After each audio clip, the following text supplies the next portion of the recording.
Bismillahirrahmanirrahim. Assalamualaikum warahmatullahi wabarakatuh. Waalaikumsalam. Selamat siang rekan Kronika, bertemu kembali di podcast kita pada siang hari ini. Nah, pada siang hari ini narasumber kita ini istimewa sekali, yaitu Dr. Supriyadi. Beliau adalah Kabid P2P, Pencegahan dan Pengendalian Penyakit dari Dinas Kesehatan Kota Banda Aceh. Assalamualaikum dokter. Waalaikumsalam Kak. Iya. Gimana dokter kabarnya? Alhamdulillah, insyaallah sehat selalu. Alhamdulillah, luar biasa ya dok ya. Nah dokter, ini menarik dok, pembahasan podcast kita pada siang hari ini. Kita mungkin perlu juga memberikan edukasi melalui podcast ini terkait dengan berita apa ya dok, ini berita buruk ya sebenarnya, atau berita yang sedih lah. Bahwa ada kecenderungan ini kasus HIV/AIDS di kota kita ini meningkat dok, setiap tahunnya. Nah ini bagaimana dok? Apakah benar secara data itu yang dimiliki oleh Dinas Kota Banda Aceh itu meningkatnya bagaimana dok? Berapa gitu secara ini? Iya. Secara angkanya?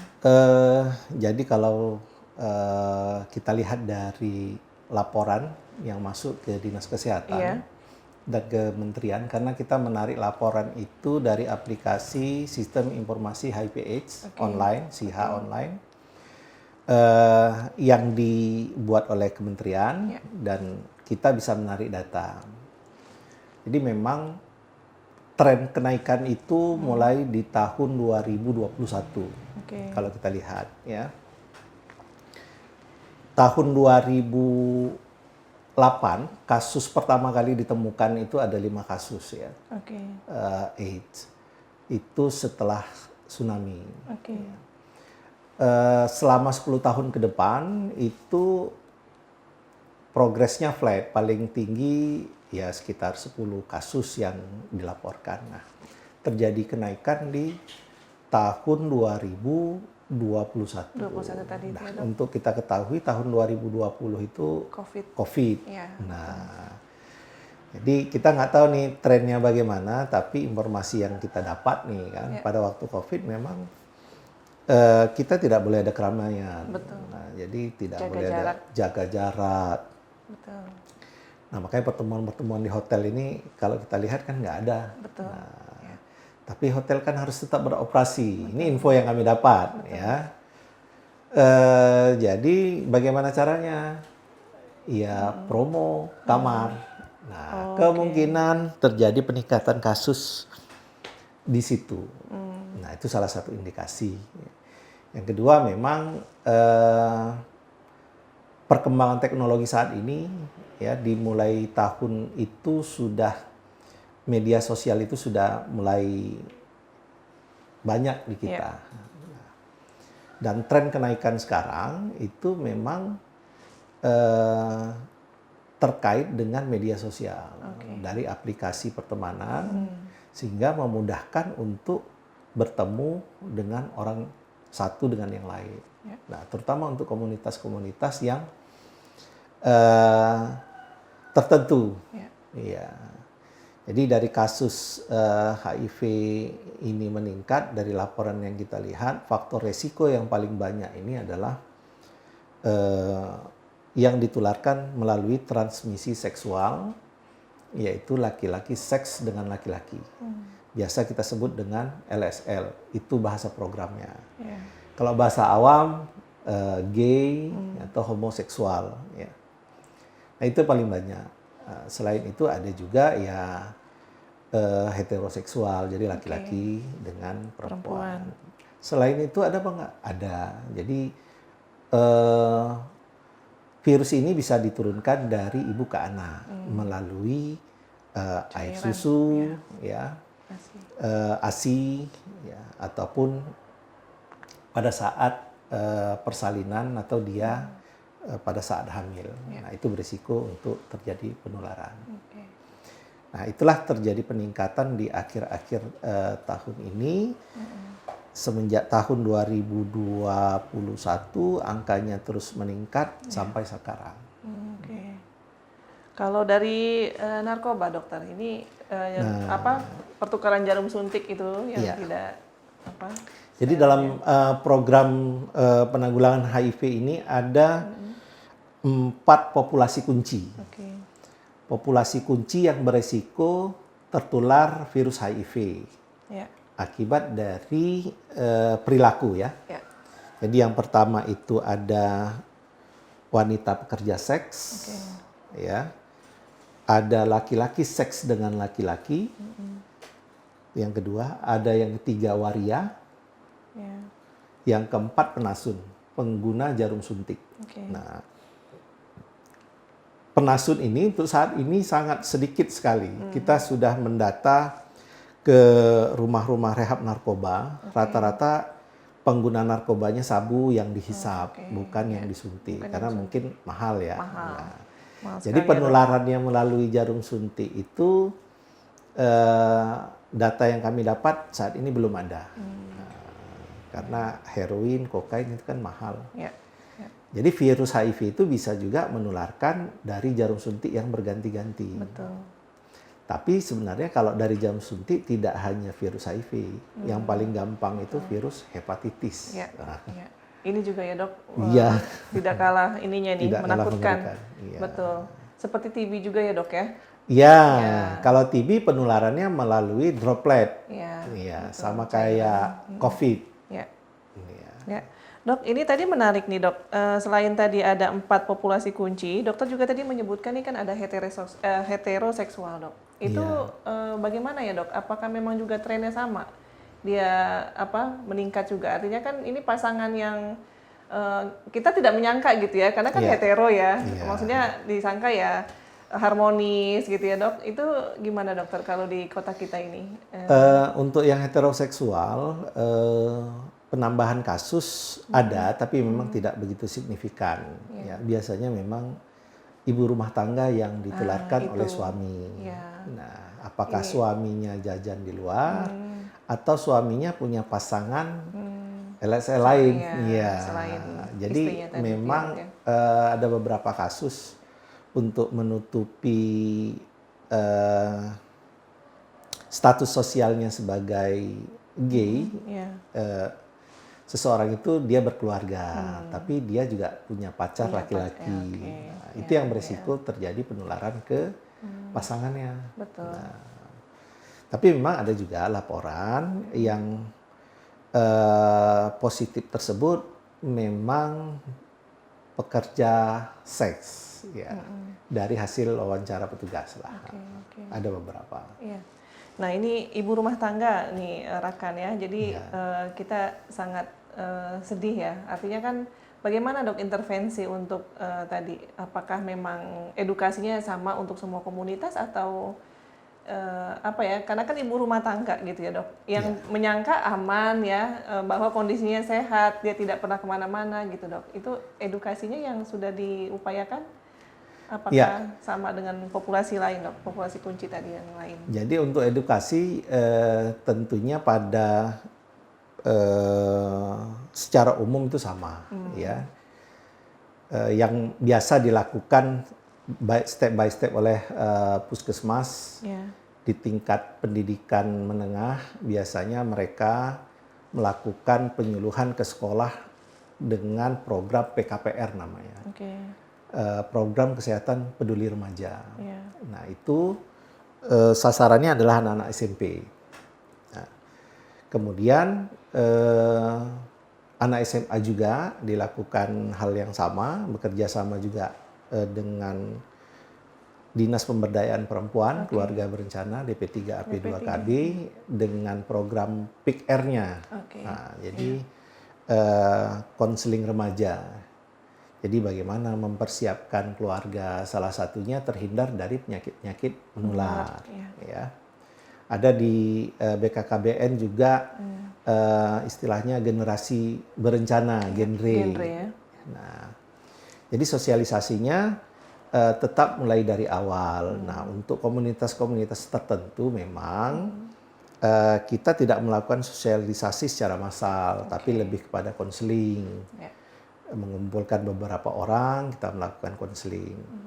Termasuk sekarang permintaan izin menikah dari kantor Kuaket, ya, kantor Papua Ya. itu diminta surat sehat dari puskesmas. Oh, oke. Nah, jadi di puskesmas baik yang laki-laki atau yang perempuan Ya. minta surat, dilakukan pemeriksaan kesehatan, termasuk pemeriksaan HIV/AIDS di dalamnya. Oke. Banyak Kalau- yang sudah mengakses nih, Dok. Banyak. Oke. Nah, jadi karena memang kita sudah kerjasama berkolaborasi ya dengan Kementerian Agama, Oke. kantor urusan agama. Jadi kalau mau menikah datang ke puskesmas, yang laki-laki diperiksa lengkap semua darah, yang perempuan ada tambahan pemberian imunisasi TT, Ya, tetanus toksoid. Ya. Nah, nanti dari hasil itu akan disampaikan kalau memang dia ternyata positif, ini harus dilakukan konseling. Oke. Nah, ada beberapa kasus yang kita temui lah Oh, kemarin. ada yang positif, Dok. Ada, ya. Jadi pasangannya tetap harus diberitahukan. Nah, kemarin kasusnya seminggu lagi nih mau acara. Ya Allah, ya, ya, ya, ya. Nah, tentunya kita konseling bagaimana kelanjutannya. Apakah memang mau lanjut atau sampai di sini atau bagaimana. Oke, oke. Karena memang dengan pendampingan seseorang itu kalau dia sudah positif. Nah, ini kita bukan mau memvonis dia sudah tertular virus HIV, sudah putus harapan hidupnya. Iya, Tidak. betul, Jadi betul. Allah saja kalau kita mau tobat, ya kita masih bisa Dibukakan. dibukakan pintu tobat, betul. diberikan jalan. Nah, alhamdulillah memang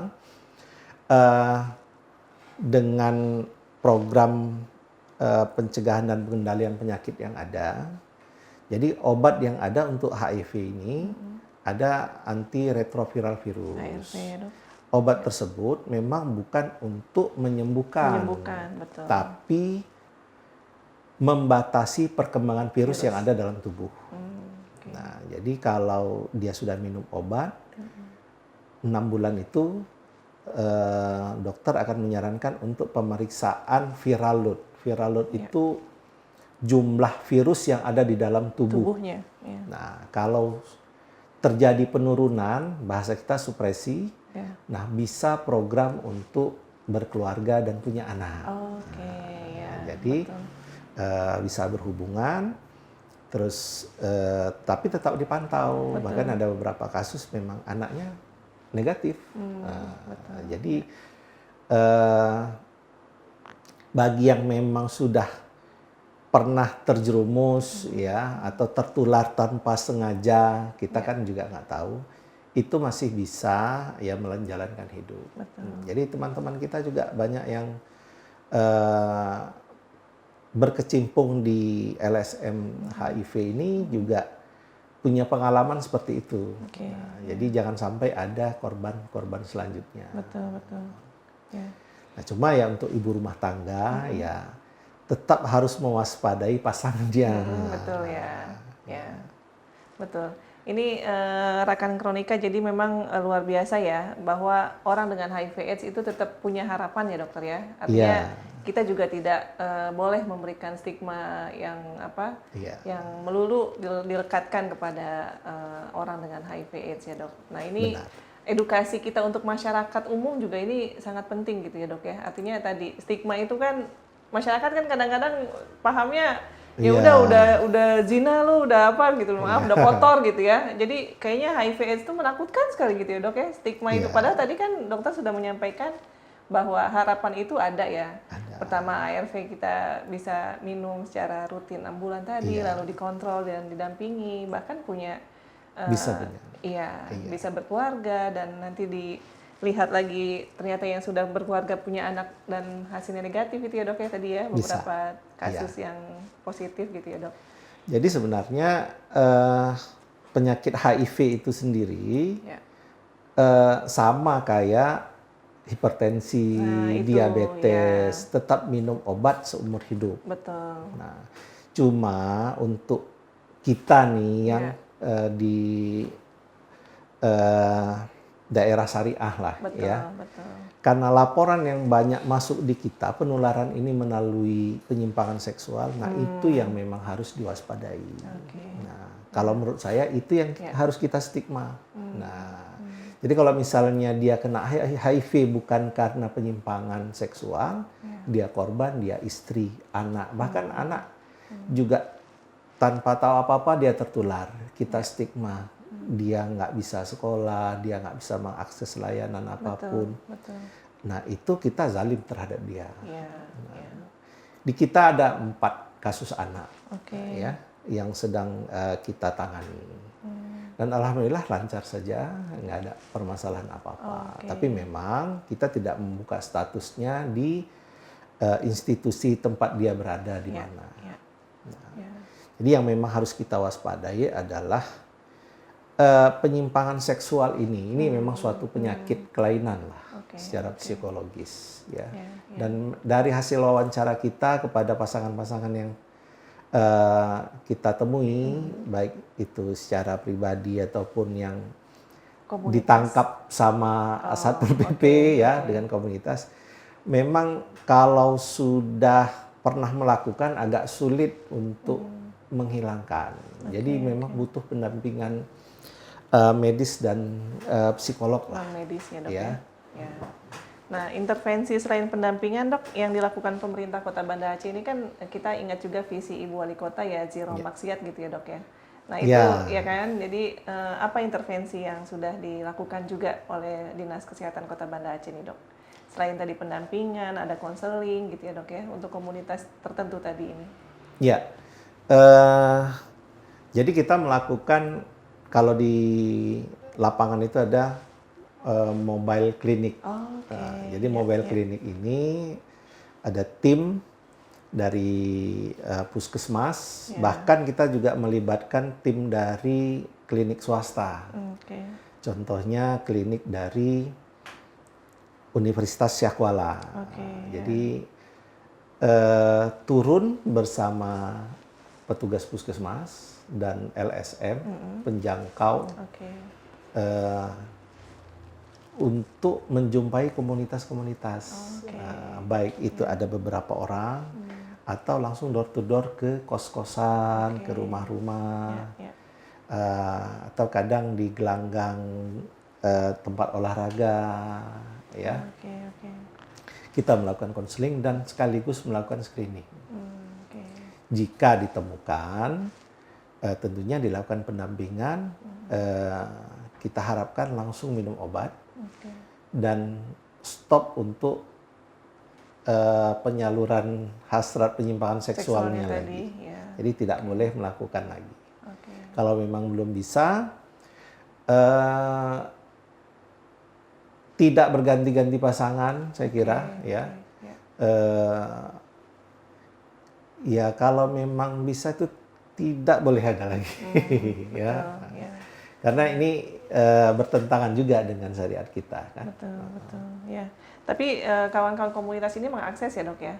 Mengakses. Dan mereka cukup nyaman di situ ya dok ya? Ya, jadi untuk selanjutnya mereka akan datang ke puskesmas atau ke rumah sakit di mana mereka nyamannya.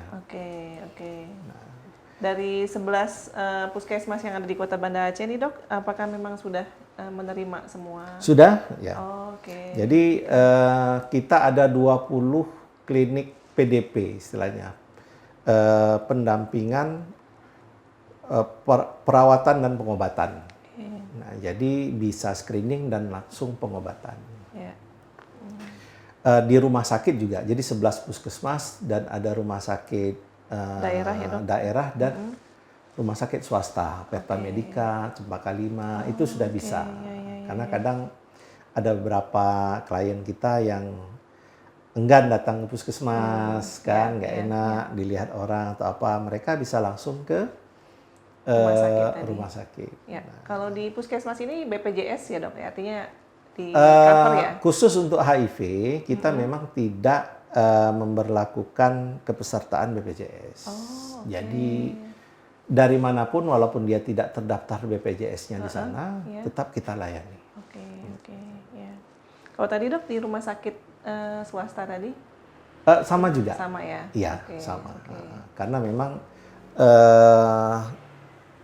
kita mensupport obat dari kementerian langsung dari pusat. Nah, mungkin kalau ada pemeriksaan-pemeriksaan yang lain, ada dikenakan jasa, ya Ya. mungkin itu masuk dari pemasukan umum lah mereka ya. Oke, ya, ya. Nah, artinya dok, ini Dinas Kesehatan Kota Banda Aceh optimis nggak dok untuk tahun-tahun berikutnya ini, artinya upaya untuk mengeliminasi atau mengurangi ya, menurunkan angka kasus ini, apakah itu mungkin terjadi dok, atau malah sepertinya kayaknya akan naik gitu? Itu gimana dok dengan kondisi tadi ya, keterbukaan informasi, media sosial yang cukup hiruk pikuknya luar biasa gitu dok. Nah ini gimana upaya untuk mencegah tadi dok, agar angkanya itu tidak masuk terus ke daerah kita? Ya, jadi dari kasus yang ada, dari laporan yang kita terima, memang kasus-kasus yang ada ini banyak berasal dari luar kota Banda Aceh. Sekitar 80-an% itu dari luar Banda Aceh. Apakah dia mahasiswa, pekerja. Nah, selebihnya beralamatkan dan ber-KTP di Banda Aceh. Tapi yang 80 itu dia berdomisili saja di sini. Tapi KTP di luar Banda Aceh. Ada kekhawatiran kita kalau ini memang tidak kita tangani secara bersama-sama, kasus bisa menjadi kasus lokal yang meningkat, ya. Tentunya tidak hanya Dinas Kesehatan saja yang bersama untuk turun melakukan penanganan penyimpangan seksual ini, karena Dinas Kesehatan hanya bisa memberikan layanan kesehatan dan pendampingan, ya. Pendampingan konseling. Tapi bagaimana melakukan pengawasan terhadap rumah sewa, kos-kosan untuk pelanggar syariat ini tentunya di luar kuasanya Dinas Kesehatan. Nah, kami sih berharap dari pertemuan dan rapat-rapat dengan lintas sektor, termasuk tadi pertemuan dengan Banggar, kalau saya melihat sih perlu adanya pengawasan melekat bersama oleh masyarakat. Nah, tentunya dikuatkan dengan regulasi. Yang pertama, ada resam gampung lah. Belum punya kita ya dok ya? Terkait tidak ini semua ya? gampung ada. Jadi ada gampung yang ada yang enggak. Dan kalaupun ada, pelaksanaannya seperti apa. Nah, resam gampung terkait dengan penanggulangan maksiat lah, misalnya di gampung itu sendiri. Nah, sanksi sosialnya apa? Contoh ya, tidak boleh menyewa rumah lagi di kampung tersebut kalau tetap melakukan, kan. Kalau semua gampung ini terlaksana pengawasan dengan baik dan ada regulasinya, tentunya kita kan mempersempit gerak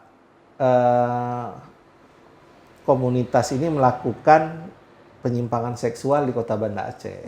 Jadi kalau memang mau main jangan di sini, di luar lah.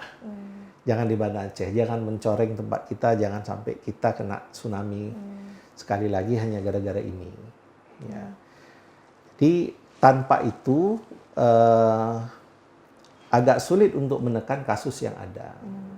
Karena untuk layanan kesehatan juga dituntut memperluas jaringan dan memperluas jangkauan untuk melakukan screening pada masyarakat. Semakin banyak kita screening, tentunya kan ini kan namanya fenomena gunung es. Ini laporan yang ratusan ini itu yang nampak di permukaan. Betul. Begitu kita lihat di bawah permukaan itu banyak. Lebih banyak. Ya. Saat ini kita lihat kasus-kasus ini ya di media sosial, di berita online. Jangan sampai ada, ya na'udzubillah, ada keluarga, ada tetangga yang kena seperti ini. Nah, bisa jadi 2-3 tahun ke depan itu terjadi kalau ini tidak dilakukan secara bersama-sama. Nah ini menarik dok, tadi kolaborasi dengan lintas sektor sudah dilakukan juga ya. Tadi dokter juga barusan nih menyebut keluarga dok. Nah ini penting juga dok, keluarga ya. Artinya jika ada anggota keluarga yang memiliki atau teridentifikasi dengan kasus HIV/AIDS ini apa dok yang intervensi yang diberikan? Ya, jadi sebelum ada nih, ya kita sering menghimbau pada masyarakat pada saat pertemuan sosialisasi, pertemuan lintas sektor. Ya. Jadi jaga ya sesuai dengan Al-Quran ya, Betul. jagalah dirimu dan keluargamu. Dan keluargamu ya. Eh, jangan sampai ada yang menjadi yang pertama korban, biasanya korban. Nah, setelah itu lama-kelamaan korban ini biasanya menjadi pelaku. Nah, kalau misalnya ada yang jadi korban, tentunya speak up, harus berani mengadu, melapor. Ya, di Kota Banda Aceh itu sudah ada UPT Perlindungan Perempuan dan Anak. Itu di bawah Dinas Pemberdayaan Perempuan. Nah, apalagi pelakunya adalah orang-orang terdekat. Ya, bisa jadi ya keluarga sendiri. Ya, awalnya pelecehan seksual, kekerasan seksual, lama-lama si korban itu dari pengalaman hasil wawancara kita trauma dan menjadi pelaku setelah besar. Jadi teman-teman kita yang melakukan penyimpangan seksual ini hampir rata mereka adalah korban di masa kecil yang tidak tertangani. Nah, tidak pulih ya dok traumanya ya? Tidak pulih traumanya, kemudian ada rasa ingin membalaskan ke orang lain, sehingga itu akan menjadi berlanjut dan berantai. Dia akan mencari orang-orang lain. Nah, apalagi dengan media sosial sekarang untuk mencari teman kencan itu sangat gampang. Sangat mudah ya dok. Ya Allah, banyak tinggal sekali aplikasi ya dok. Iya, saya klik saja aplikasi yang bisa mendetek 500 meter di sekitar kita. Oh, oke. Jadi tinggal kita aplikasi itu dok? Apa iya, aplikasi, ini dok? Kalau kita publikasikan nanti kita nggak dapat endorse dan kita mempromosikan aplikasi ini. Jadi iya, tapi itu memang ini ada kalau saya aktifkan di sini ada 5 akun radius 500 meter. Oke, 500 meter aja nih ya dok ya? Iya, kan dekat nih di sini. Dekat, iya. Tinggal kita klik, saya sapa, ketemuan yuk di mana. Tinggal deal-dealan kalau memang mau have fun saja, ya nggak ada transaksi apa-apa. Secara materi gitu ya dok ya? Tapi kalau memang ada tujuannya materi, ya mereka melakukan transaksi, deal, mereka lakukan. Nah, yang resikonya, ya kalau mau melakukan jangan di sinilah, di luar Kota Banda Aceh. Jadi ini yang mendukung meningkatnya kasus HIV ini. Karena dengan media sosial ini memudahkan untuk mempertemukan orang lain. Nah, harapannya pengawasan terhadap masyarakat itu lebih ketat. Jadi kalau ada rumah sewa ataupun kos-kosan, asrama yang kita curigai ini jadi tempat pelanggaran syariat, ya mohon infokan ke aparat Gampung untuk bisa dilakukan pengawasan. Kalau bisa dicegah dulu. Jangan tunggu sudah kejadian, baru kita ya kebakaran lah. Dok, ini kita sebagai closing statement ya dok, untuk di penghujung podcast kita siang hari ini. Bagaimana dok pendekatan yang humanis ya, baik untuk pasien ODA ini dengan komunitas yang perlu kita edukasi itu agar merasa sama-sama nyaman gitu dok. Kita masyarakat diberikan edukasi juga tidak menjadi nanti kita dapat edukasi ini nanti kita ngomongin ini atau kita ngelaporin ini juga disalahin juga gitu. Nah, itu bagaimana ya dok? Artinya pendekatan yang memanusiakan manusia ini baik untuk ODA-nya ataupun untuk komunitas atau masyarakat secara umum dok. Iya. Jadi kalau pendekatan secara umum memang kita memberikan ya edukasi dari berbagai macam media ya. Kalau misalnya dari sekolah tentunya ada dari UKS, dari PKPR. Tadi itu ya, Dok. Iya, kalau untuk secara umum luas ya dari media sosial yang ada di puskesmas. Kemudian untuk ODIF, orang dengan HIV/AIDS sendiri, tentunya pendampingan konseling itu tetap rutin dilakukan. Nah, bagi yang memang komunitas yang sudah terlanjur yang melakukan penyimpangan seksual atau perilaku seksual yang beresiko, tentunya jangan takut untuk konseling. Nah, jadi kita memang ada rencana kita untuk melakukan semacam pertemuan reguler, tapi ya mungkin secara Zoom, ya secara digital. Karena mungkin saja ada beberapa klien yang tidak mau terbuka statusnya. Jadi silahkan nanti off saja kamera. Kita akan mencari pendamping dokter spesialis, psikiater, apakah kemudian nanti tokoh agama, ustadz, yang secara reguler setiap bulan memberikan pendampingan. Dan kalau ada yang ingin konsultasi lebih lanjut bisa langsung japri sendiri. Nah, itu baru mau kita coba inisiasi dengan mengumpulkan teman-teman positif yang ini, komunitas yang positif. Ya, karena dari beberapa wawancara yang kita tanyakan ada keinginan mereka untuk kembali lagi ke jalan yang benar lah, tidak melakukan lagi. Tapi sangat sulit, berarti kan butuh bantuan pendampingan. Betul. Nah, ini yang sedang kita cari, ya tentu ini pekerjaan sosial lah ya. Tidak ada anggaran khusus karena kita ingin mencari psikiater yang memang ada jiwa sosialnya, karena ini kan berkelanjutan. Ya mudah-mudahan tahun depan kita usulkan, baik itu di perubahan atau anggaran ataupun di usulan anggaran tahun depan ini bisa terakomodir. Tapi mungkin berapalah ya. Betul. Nah, dengan sumbangsih para narasumber yang ada nanti, ya mudah-mudahan ini bisa membantu orang dengan HIV/AIDS ini bisa kembali lagi, berdaya ya, Dok. Berdaya lagi dan tidak menularkan virusnya lagi ke orang lain. Mungkin itu. Ya, keren sekali rekan Kronika ya, closing statement dari Dr. Supriyadi atau Dr. Ucup ya yang biasa akrab kita panggil. Terima kasih dokter untuk edukasi kita pada siang hari ini dan informasinya semoga membawa manfaat untuk rekan Kronika. Jangan lupa rekan untuk like, komen dan subscribe ya YouTube Kronika dan Instagramnya juga silakan di follow dokter, ada Instagram juga nih kita, nanti silakan di follow dan di share ya sebanyak-banyaknya.